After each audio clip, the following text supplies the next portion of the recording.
হামে আরও 6 শিশুর মৃত্যু, দায়িত্ব নেওয়ার সময় টিকার মজুদ ছিল না, জানালেন স্বাস্থ্যমন্ত্রী। টিকাদানে ব্যর্থতায় ইউনূস সহ সাবেক উপদেষ্টাদের দেশ ত্যাগে নিষেধাজ্ঞা চেয়ে রিট।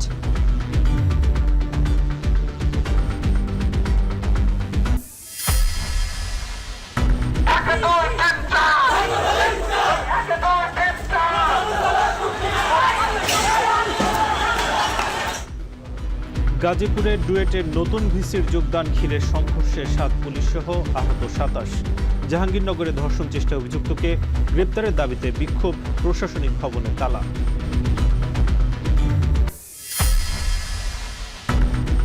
সাংবাদিকদের মামলাগুলো খতিয়ে দেখার আশ্বাস সরকারের। প্রধানমন্ত্রীর সঙ্গে বৈঠকে 282 জনের তালিকা হস্তান্তর সম্পাদকদের। এই সমস্ত নানান বাধা বিপত্তি আছে, সেগুলোকে দূর করবার জন্য সম্মিলিতভাবে কাজ করবার একটা কনসেনসাস আমাদের কাছে। মাননীয় প্রধানমন্ত্রী তাদের অনুভূতির সঙ্গে একমত পোষণ করে প্রয়োজনীয় ব্যবস্থা নেওয়ার জন্য আমাকে নির্দেশ দিয়েছেন।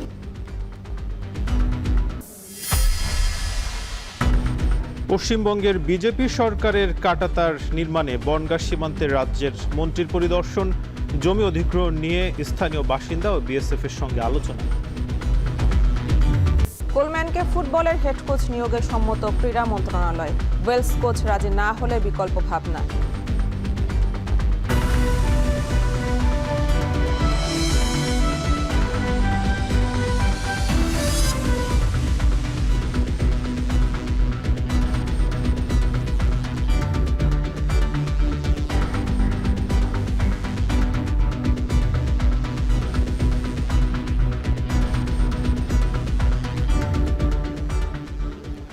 স্বাগত।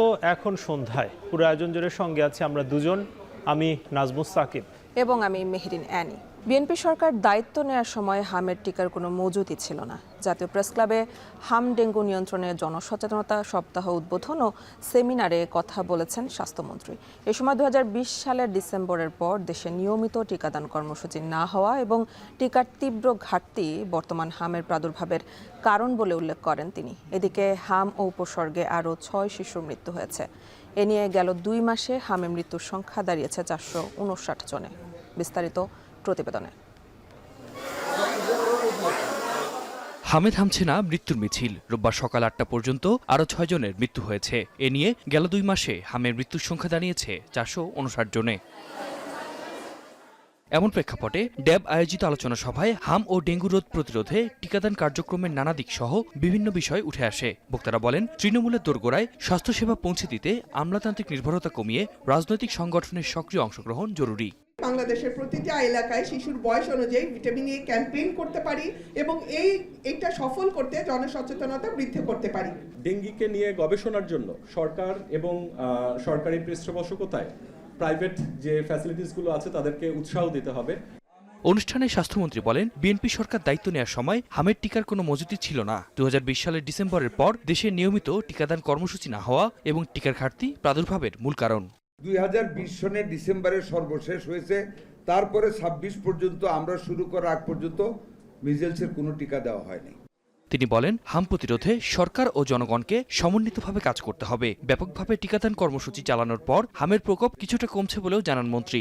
প্রত্যেক বছর 2 বার ভিটামিন এর ক্যাম্পেইনিং করার কথা। 25-এর প্রথমার্ধে একটা ভিটামিন ক্যাম্পেইনিং হয়েছিল, তারপরে কোনো ভিটামিন এর ক্যাম্পেইনিং হয় নাই এবং নাই। দীর্ঘমেয়াদে হাম প্রতিরোধে টিকা গ্রহণের পাশাপাশি মায়ের বুকের দুধ নিশ্চিত করা, পুষ্টিকর খাবার নিশ্চিতে জনসচেতনতা বাড়ার উপর জোর দেন বক্তারা।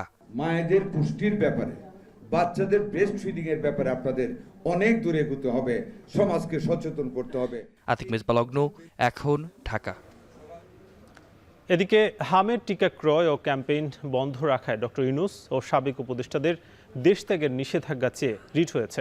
আর অন্তর্বর্তী সরকারের সব কার্যক্রম তদন্তের নির্দেশনা চেয়ে রিটের আদেশ বৃহস্পতিবার। অন্যদিকে বিদেশি মোবাইল কোম্পানিকে বেশি সুবিধা দিয়ে করা পলিসি কেন বাতিল হবে না, এই মর্মে রুল দিয়েছেন হাইকোর্ট। আরও জানাচ্ছেন জাহিদ হাসান। হামে প্রতিনিয়ত আক্রান্ত প্রাণ হারাচ্ছে শিশুরা। হাজার হাজার শিশু হাসপাতালে যন্ত্রণায় কাতরাচ্ছে। বাড়ছে মৃত্যুর সংখ্যা। এ পর্যন্ত হামে প্রায় 450 শিশু মৃত্যুবরণ করেছে। শিশুর জীবন বাঁচাতে দিশেহারা বাবা মা। ছুটছেন এক হাসপাতাল থেকে আরেক হাসপাতালে। রাস্তায়ও মারা যাচ্ছে অনেক শিশু। দেশে কাছাকাছি সময়ের মধ্যে কোনো সংক্রমণে এত শিশু মারা যাওয়ার নজির নেই। হাসপাতালে সন্তান হারানো হাহাকার। অভিযোগ উঠেছে অন্তর্বর্তী সরকারের আমলে টিকা ক্রয় করা হয়নি। টিকাদান কর্মসূচিও আনুষ্ঠানিকভাবে বন্ধ ছিল। এই ১.৫ বছরে হামের টিকা না দেওয়ায় শিশুরা আক্রান্ত হচ্ছে। হামের টিকা না দেওয়ার ব্যর্থতার জন্য দায়ী ব্যক্তিদের বিচার চেয়ে হাইকোর্টে রিট করেন একজন আইনজীবী। একই সঙ্গে সাবেক প্রধান উপদেষ্টা ও তার পরিষদবর্গের উপদেষ্টাদের দেশত্যাগে নিষেধাজ্ঞা চাওয়া হয়েছে। এর শুনানি হবে সোমবার। শত শিশু মারা যাচ্ছে এবং আপনাদের রিপোর্টের মাধ্যমে মানুষ দেখছে। আমি আমার রিট পিটিশন আজকে দায়ের করেছি 6548/2026। আমি পিটিশনার, কারণ হচ্ছে এটাকে একটা থ্রোলি ইনভেস্টিগেশন করতে হবে। এদিকে অন্তর্বর্তী সরকারের শাসনামলের সব কর্মকাণ্ডের তদন্ত চেয়ে রিটের শুনানি শেষ। বৃহস্পতিবার আদেশের জন্য দিন ঠিক করা হয়েছে। শুনানিতে মার্কিন চুক্তিসহ বিভিন্ন বিতর্কিত বিষয়ে তদন্তের প্রয়োজন আছে বলে মন্তব্য করেন হাইকোর্ট। ইউনূস সাহেবের আমলে যা কিছু ঘটেছে একটা ইনকোয়ারি করতে, এই যে আমাদেরকে দাসত্বর মধ্যে নিয়ে গেছে আমেরিকার, বা এই যে টিকা বাচ্চারা মারা যাচ্ছে, কেন এইগুলি কিনা হয় না, এইসব টোটাল। আমরা কিন্তু কোনো টিওআর বলি নাই। এছাড়াও বিদেশি মোবাইল কোম্পানিকে অতিরিক্ত সুবিধা দিয়ে ডক্টর ইউনূসের মালিকানাধীন গ্রামীণ টেলিকমের বাড়তি সুবিধা রেখে করা টেলিকমিউনিকেশন নেটওয়ার্কিং ও লাইসেন্স পলিসি কেন বাতিল করা হবে না জানতে চেয়ে রুল দিয়েছে হাইকোর্ট। এই আইনে দেশের মোবাইল কোম্পানির স্বার্থ ক্ষুণ্ণ করা হয়েছে। কোর্টকে আমরা যেটা বোঝাতে চেষ্টা করছি, ডক্টর ইউনূস চালাকি করেছেন। কেন চালাকি করেছেন? বিকজ উনি সরকার ক্ষমতা থাকাকালীনও ওনার একটা কোম্পানি আছে গ্রামীণ ফোন, আমরা সবাই জানি, ওখানে ওনার 34% শেয়ার আছে। সেই শেয়ার থাকার কারণে যদি বিদেশি কোম্পানিগুলোকে এই সকল লাইসেন্সিং সুবিধাগুলো দেওয়া হয় এই টেলিকমিউনিকেশন পলিসি অনুযায়ী, তাহলে কি হবে? অন্যান্য ডোমেস্টিক প্রায় 2900 কোম্পানি মারা যাবে। তো মার্কেট মনোপলি করে উনি ব্যবসাটাকে একচেটিয়া করে ফেলতে চাচ্ছেন, সেটাকে আমরা চ্যালেঞ্জ করেছি। একই দিনে অন্তর্বর্তী সরকারের একাধিক বিষয় আদেশ দিয়েছেন হাইকোর্ট। আরও কিছু রিট শুনানির অপেক্ষায় রয়েছে। জাহিদ হাসান, এখন, ঢাকা। গাজীপুরের ডুয়েটে নতুন ভিসির যোগদান ঘিরে রণক্ষেত্র ক্যাম্পাস। কয়েক দফা সংঘর্ষে 7 পুলিশ সহ আহত হয় 27 জন। শিক্ষার্থীদের অভিযোগ, ডুয়েট শাখা ছাত্রদল ও বহিরাগতরা এই হামলা চালিয়েছে। তবে অভিযোগ অস্বীকার ছাত্রদলের। ইফতেখার রায়হানের প্রতিবেদনে বিস্তারিত। নবনিযুক্ত উপাচার্যের যোগ দেয়াকে কেন্দ্র করে উত্তপ্ত ঢাকা প্রকৌশল ও প্রযুক্তি বিশ্ববিদ্যালয়। পূর্ব ঘোষিত কর্মসূচির অংশ হিসেবে রোববার সকাল থেকেই নতুন উপাচার্য অধ্যাপক ডক্টর মোহাম্মদ ইকবালের যোগদানের প্রতিবাদে লাল কার্ড কর্মসূচি পালন করে শিক্ষার্থীদের একটি অংশ। অন্যদিকে বিশ্ববিদ্যালয়ের মূল ফটকের বাইরে জড়ো হতে থাকে আরেকটি পক্ষ। শিক্ষার্থীদের দুই পক্ষের সংঘর্ষে মুহূর্তেই রণক্ষেত্রে পরিণত হয় পুরো বিশ্ববিদ্যালয় এলাকা। বেলা 11টার দিকে নবনিযুক্ত ভিসির গাড়িবহর ক্যাম্পাসে প্রবেশের সময় মূল ফটক বন্ধ করে বাধা দেন আন্দোলনরত শিক্ষার্থীরা। এ সময় উভয় পক্ষের মধ্যে শুরু হয় সংঘর্ষ। ইটপাটকেল নিক্ষেপ, হাওয়া পাল্টা দেওয়ায় পুরো ক্যাম্পাস জুড়ে ছড়িয়ে পড়ে উত্তেজনা। পরিস্থিতি নিয়ন্ত্রণে কয়েক রাউন্ড টিয়ার গ্যাস নিক্ষেপ করে পুলিশ। শিক্ষার্থীদের দাবি, ক্যাম্পাসের ভেতর থেকে কয়েকটি অবিস্ফোরিত ককটেলও উদ্ধার করা হয়েছে। বহিরাগত কিছু টোকাই এবং ক্যাম্পাসের ছাত্র দলের ছেলেপেলে এবং প্রশাসন সহ তারা অতর্কিতভাবে আমাদেরকে হামলা চালায় নতুন ভিসিকে ঢোকানোর জন্য। কিন্তু আমরা ছাত্ররা সেখানে সর্বাত্মকভাবে প্রোটেক্ট করার চেষ্টা করি। এখানে না শিবির লিড দেয়, না ছাত্রদল লিড দেয়, না অন্য কেউ লিড দেয়। এখানে সাধারণ শিক্ষার্থীরা লিড দেয়। সাধারণ শিক্ষার্থীরা প্রথম থেকে আমরা ডেকে এসেছি যে এটা ডুয়েটের স্বার্থ, এখানে কোনো রাজনৈতিক স্বার্থ নাই। ভেতর থেকে যারা এই ভিসি স্যারের বিরোধিতা করছিল তারা অতর্কিতভাবে আমরা গেটে গিয়ে যখন আমরা ঢোকার চেষ্টা করি, অতর্কিতভাবে আমাদের উপরে ইটপাটকেল নিক্ষেপ করে। এতে আমাদের বেশ কিছু ছোট ভাই আহত হয়েছে। এখানে ছাত্র শিবির এবং জাতীয় ছাত্র শক্তিদের বি টিমের নেতৃবৃন্দদের মাধ্যমে আজকের এই হামলা তারা চালাইছে। সংঘর্ষের ঘটনায় অন্তত 20 জন আহত হয়েছেন। তাদের মধ্যে 12 জনের অবস্থা গুরুতর বলে জানিয়েছেন চিকিৎসক।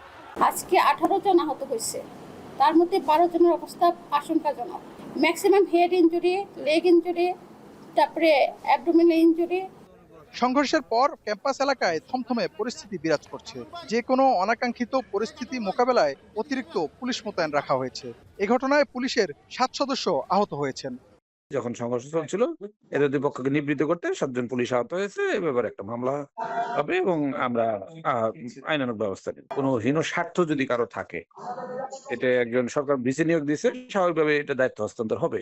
কেউ যদি এর বিরোধিতা করে, হীন স্বার্থ করে চেষ্টা করে, তাহলে সেটার আমরা খতিয়ে দেখে ব্যবস্থা নেব। সম্প্রতি শাহজালাল বিজ্ঞান ও প্রযুক্তি বিশ্ববিদ্যালয়ের অধ্যাপক ডক্টর মোহাম্মদ ইকবালকে ডুয়েটের নতুন উপাচার্য হিসেবে নিয়োগ দিয়ে প্রজ্ঞাপন জারি করে শিক্ষা মন্ত্রণালয়। এরপর থেকে অভ্যন্তরীণ অভিজ্ঞ শিক্ষকদের মধ্য থেকে উপাচার্য নিয়োগের দাবিতে এবং নতুন ভিসিকে প্রত্যাখ্যান করে ধারাবাহিক কর্মসূচি পালন করে আসছিলেন শিক্ষার্থীরা। ইফতেখার রায়হান, এখন গাজীপুর। এদিকে জাহাঙ্গীরনগর বিশ্ববিদ্যালয়ে ধর্ষণ চেষ্টার ঘটনায় চলমান আন্দোলন 3 দিনের জন্য শিথিল করেছে শিক্ষার্থীরা। 20 মে এর মধ্যে তদন্ত কমিটি করে অভিযুক্তদের বিরুদ্ধে ব্যবস্থা না নিলে সর্বাত্মক আন্দোলনের হুঁশিয়ারি আন্দোলনকারীদের। এর আগে অভিযুক্তকে গ্রেপ্তারের দাবিতে দিনভর উত্তপ্ত ছিল ক্যাম্পাস। প্রশাসনিক ভবনে তালা দিয়ে বিক্ষোভ করে শিক্ষার্থীরা। হুমায়ুন কবিরের প্রতিবেদন। সকাল গড়াতেই উত্তেজনা ছড়িয়ে পড়ে জাহাঙ্গীরনগর বিশ্ববিদ্যালয়ের ক্যাম্পাসে। প্রশাসনিক ভবনের সামনে জড়ো হয়ে বিক্ষোভ শুরু করেন আন্দোলনরত শিক্ষার্থীরা। পরে মিছিল নিয়ে পুরো এলাকা প্রদক্ষিণ শেষে প্রশাসনিক ভবনের প্রধান ফটকে তালা ঝুলিয়ে দেন তারা। শিক্ষার্থীদের অভিযোগ, ক্যাম্পাসে ধর্ষণ চেষ্টার পর নিরাপত্তাহীনতা কাটাতে দৃশ্যমান কোনো পদক্ষেপ দেখছেন না তারা। ঘটনা ঘটার সাথে সাথে বিশ্ববিদ্যালয় প্রশাসনকে সেটা জানানো হয় এবং সাথেই জানানো হয়। তারও 1.5 ঘন্টা 2 ঘন্টা ভরা বিশ্ববিদ্যালয়ের কোনো গেট বন্ধ হলো না। যদিও বিশ্ববিদ্যালয় প্রশাসন বলছে আইন শৃঙ্খলা বাহিনীর সঙ্গে সমন্বয় করে অভিযুক্তকে আইনের আওতায় আনতে কাজ চলছে। একই সঙ্গে ক্যাম্পাসের নিরাপত্তা জোরদারেও পদক্ষেপ নেওয়া হয়েছে। আমরা আশা করি অভিযুক্ত অতি দ্রুত গ্রেফতার হবে। বাংলাদেশ সরকারের উচ্চ পর্যায় থেকে আমাদেরকে ইতিমধ্যেই এনশিওর করেছে যে অর্থের যত প্রয়োজন হবে সেগুলো সরবরাহ করা হবে। আমরা আশা করি এই অর্থ পেলে বিশ্ববিদ্যালয়ের নিরাপত্তা ব্যবস্থা সুসংহত হবে। এদিকে উপাচার্য অধ্যাপক ডক্টর কামরুল হাসানকে ফ্যাসিস্ট আখ্যা দেওয়ার প্রতিবাদে মানববন্ধন করেছেন দর্শন বিভাগের শিক্ষার্থীরা।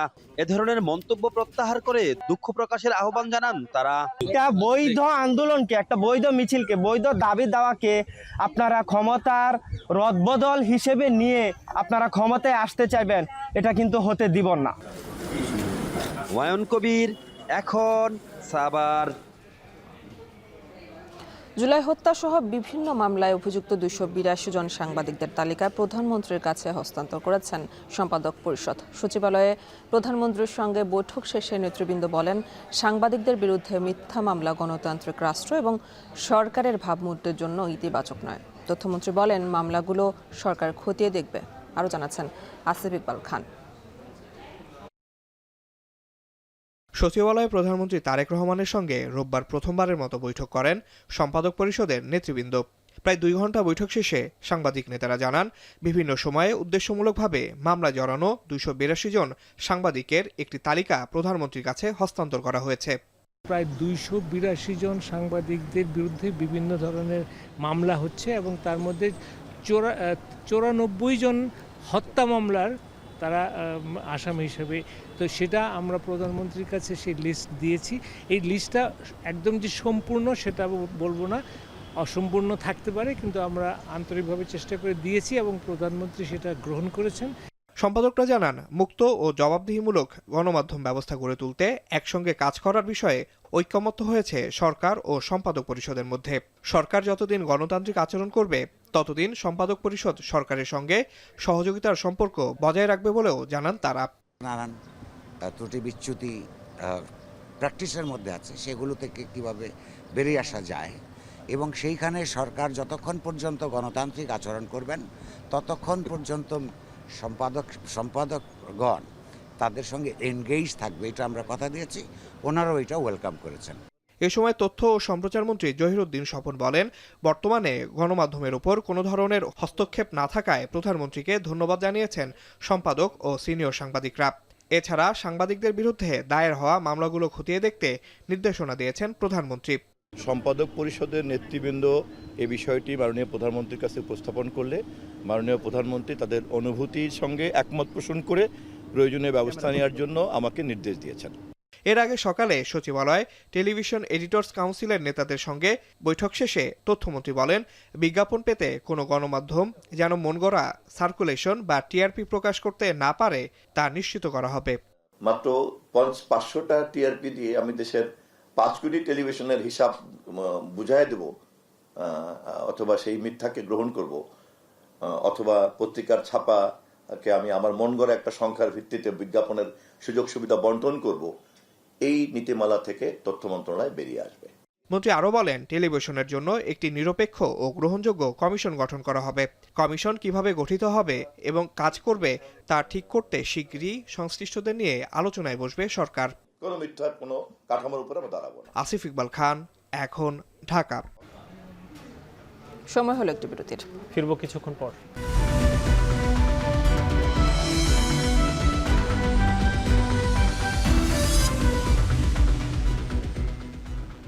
বিরতির পর ফিরে এলাম। দেখছেন এখন সন্ধ্যা।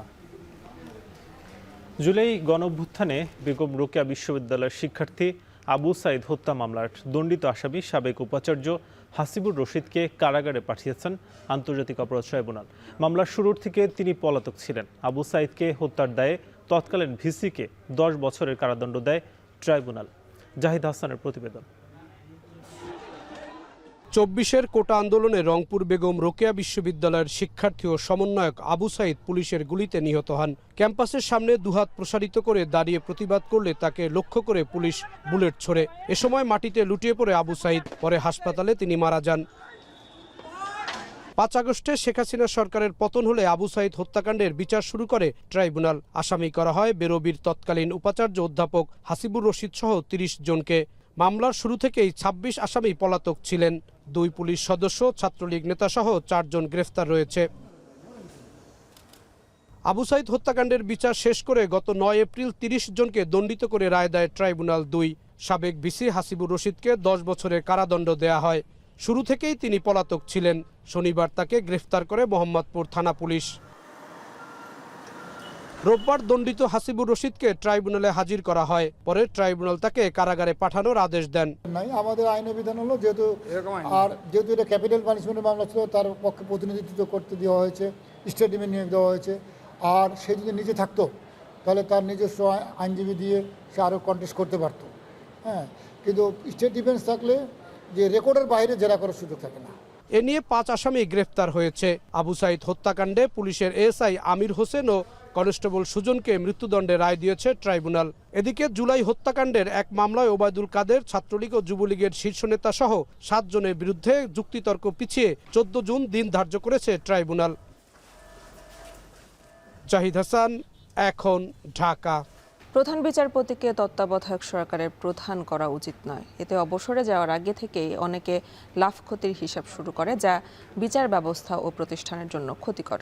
রাজধানীর সিডাপ মিলনায়তনে জাতীয় মানবাধিকার কমিশন এবং গুম সংক্রান্ত আইন প্রণয়নের লক্ষ্যে অংশীজনের সভায় এ মন্তব্য করেন আইনমন্ত্রী মোহাম্মদ আসাদুজ্জামান। নতুন জেনারেশন, মেধাবী জেনারেশন আসছে, তাদের জায়গা আমরা ছেড়ে দিয়ে যাই। আমরা সেই রকম একটা জায়গায় যেতে চাই। রিটায়ারমেন্টে যাওয়ার পরে যত আমরা প্রলোভনের জায়গা রাখবো, চাকরিতে থাকা অবস্থায় তত বেশি যে কোনো সেক্টরে এই তেলবাজিটা বেশি হবে। আমরা এই জায়গা থেকে উত্তরণ চাই। কোনো চিফ জাস্টিসের কেয়ারটেকার গভর্নমেন্ট হওয়ার দরকার নাই। আপনি প্রধান বিচারপতিকে কেয়ারটেকার গভর্নমেন্টের প্রধান করতে চাবেন, উনি রিটায়ারমেন্টের পরে হিসাব কষা শুরু করবে। আমরা এই জায়গাগুলো রিথিঙ্ক করি। সময় হলো আর একটি বিরতির, ফিরছি কিছুক্ষণ পর।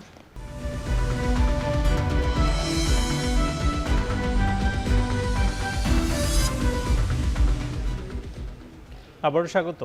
আপনারা দেখছেন এখন সন্ধ্যা।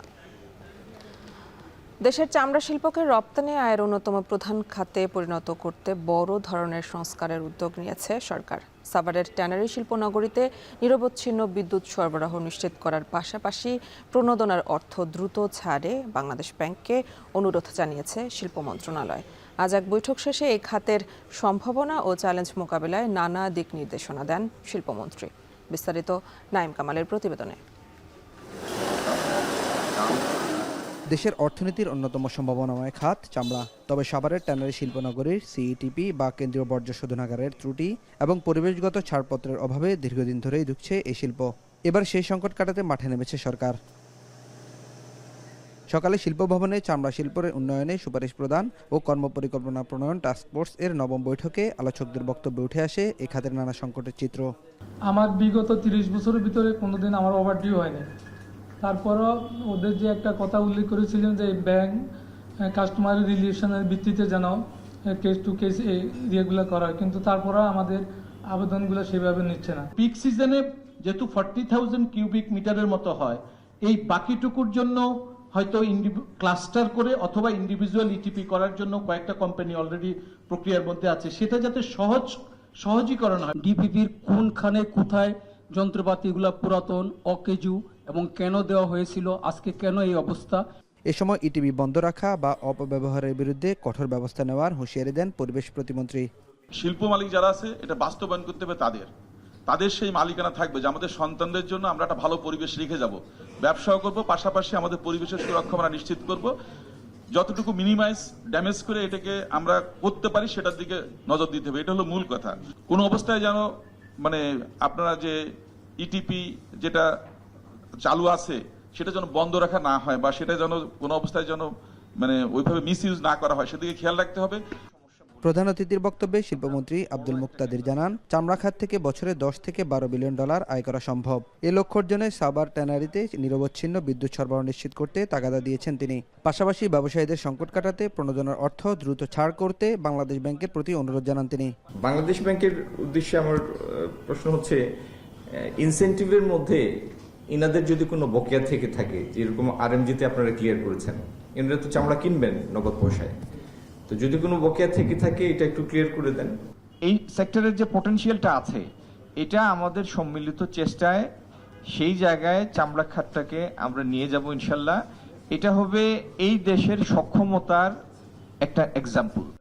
আধুনিক সিটিপি অর্জন, এলডব্লিউজি সনদ অর্জন এবং নিরবচ্ছিন্ন বিদ্যুৎ নিশ্চিত করা গেলে আসন্ন ঈদ থেকে চামড়া খাতে নতুন সম্ভাবনা দিচ্ছে সরকার। দক্ষ ও সৎ উদ্যোক্তাদের প্রণোদনা দেওয়ার মাধ্যমে এই শিল্পকে বিশ্ববাজারে প্রতিযোগিতামূলক করে তোলার আশাবাদ ব্যক্ত করেন সংশ্লিষ্টরা। নাইম কামাল, এখন, ঢাকা। ভারতের সুরক্ষার স্বার্থে সীমান্তে কাঁটাতার দেওয়ার ক্ষেত্রে কারোর কাছে আপোষ করবে না পশ্চিমবঙ্গ সরকার। বনগাঁর সীমান্ত এলাকা পরিদর্শন গিয়ে এ বার্তা দেন মন্ত্রী অশোক কীর্তনিয়া। জানান, এর জন্য জমি অধিগ্রহণে কোনো বাধা নেই। কলকাতা থেকে দীপক দেবনাথের প্রতিবেদন। মমতাকে হারিয়ে পশ্চিমবঙ্গের ক্ষমতার মসনদে বসেই বাংলাদেশের সঙ্গে সীমান্ত নিয়ে কঠোর বার্তা দেন মুখ্যমন্ত্রী শুভেন্দু অধিকারী। প্রথম মন্ত্রিসভা বৈঠকেই কাঁটাতারের বেড়া নির্মাণের জন্য ৪৫ দিনের মধ্যে বিএসএফ এর কাছে জমি হস্তান্তর করতে কর্তৃপক্ষকে নির্দেশ দেন শুভেন্দু। সীমান্ত সুরক্ষিত করার জন্য জমি ট্রান্সফার প্রক্রিয়া আমরা আজকে অনুমোদন দিলাম এবং আজ থেকেই ল্যান্ড ট্রান্সফার প্রক্রিয়া শুরু হবে। রোববার কার্যক্রম সরজমিনে পরিদর্শনে উত্তর ২৪ পরগনার বনগাঁ সীমান্ত এলাকায় পরিদর্শনে যান রাজ্যের খাদ্য ও সমবায় মন্ত্রী অশোক কীর্তনিয়া। এদিন বিএসএফ এর অধীনস্থ কালিয়ানী সীমান্ত পরিদর্শন শেষে সেখানকার বর্ডার আউটপোস্টে যান মন্ত্রী অশোক কীর্তনিয়া। কথা বলেন সীমান্তে বসবাসরত স্থানীয় মানুষদের সঙ্গেও। জানান, শিগগিরই কাঁটাতারের বেড়া নির্মাণের প্রক্রিয়া শেষ হবে। আরও বলেন, ভারতবর্ষের সুরক্ষার স্বার্থে কোনো আপোষ করা হবে না। যত দ্রুত সম্ভব কাঁটাতার দেয়া হবে এবং দেশের সুরক্ষার স্বার্থে কোনো কম্প্রোমাইজ নেই। এ সময় মন্ত্রী জানান, কাঁটাতারের বেড়া নির্মাণে ভূমি অধিগ্রহণের বিষয়ে কোনো সমস্যা নেই। এ বিষয়ে সংশ্লিষ্টদের সঙ্গে আলোচনা করা হচ্ছে বলেও জানান তিনি। তবে অশোক কীর্তনিয়ার সাব বার্তা, সীমান্ত সুরক্ষা প্রক্রিয়ায় বর্ডার গার্ড বাংলাদেশ, বিজিবি বা তৃণমূলের কেউ বাধা দিলে তা আমলে নেবে না রাজ্য সরকার। বিডিআর তৃণমূলের গুন্ডা বদমাইশ কে বাধা দিলেও কিছু যায় আসে না। বরাবরই বিজেপির অভিযোগ ছিল, সীমান্ত অরক্ষিত রেখে অনুপ্রবেশকারীদের কারখানায় পশ্চিমবাংলাকে পরিণত করেছিল সাবেক মমতা প্রশাসন। হিসাব হবে না। এখন কলকাতা। নিচে আরো একটা বিরতি, ফিরছি একটু পরে।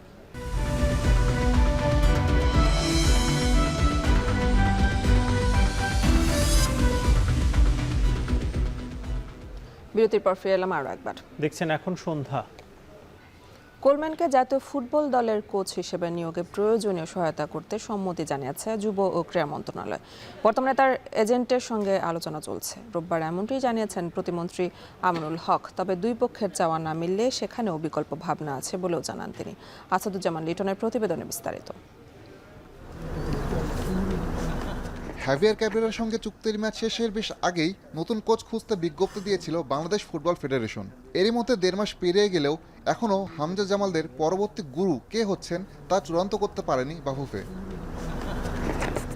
সময়ের সঙ্গে সঙ্গে পছন্দের তালিকা ছোট করেছে বাফুফের 3 সদস্যের কোচ বাছাই কমিটি। বর্তমানে হামজাদের হেড কোচ হিসেবে সবার পছন্দের শীর্ষে ওয়েলসের সাবেক কোচ ক্রিস কোলম্যান। তাকে পেতে ফেডারেশনকে খরচ করতে হবে বড় অঙ্কের অর্থ। এক্ষেত্রে সাহায্যের হাত বাড়াতে রাজি যুব ও ক্রীড়া মন্ত্রণালয়। যাকে নেওয়ার জন্য মানসিকভাবে প্রস্তুতি নিয়েছি, যে আমাদের যে কোলম্যান, তার বিষয়ে সার্বিকভাবে ইতিমধ্যে ফেডারেশন যেই সহযোগিতা চেয়েছে সেই সহযোগিতা প্রদান করার জন্য আমরা প্রস্তুত রয়েছি এবং ইতিমধ্যে সেই সম্মতি জ্ঞাপন করেছি। কোলম্যান ছাড়াও হাঙ্গেরি ও কাজাখস্তানের সাবেক কোচ বার্ন্ট স্টর্কের উপর চোখ রাখছে বাফুফে। যদি শেষ পর্যন্ত কোলম্যানকে পাওয়া না যায় সেক্ষেত্রে বিকল্প ভাবনার কথা জানান আমিনুল হক। তার যে এজেন্ট রয়েছে সেই এজেন্টের সাথে বোধহয় এখনো পর্যন্ত তাদের যেই বোঝাপড়াটা রয়েছে সেটা এখনো শেষ হয়নি।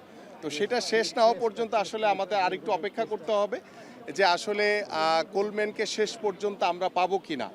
আর যদি না পাই তাহলে আমাদের সেকেন্ড যে চয়েস আছে তাকে আমরা নিশ্চিত করার জন্য ইতিমধ্যে নির্দেশনা দেওয়া রয়েছে। ইতিমধ্যে সেই বিষয়গুলো নিয়ে আলোচনা চলছে।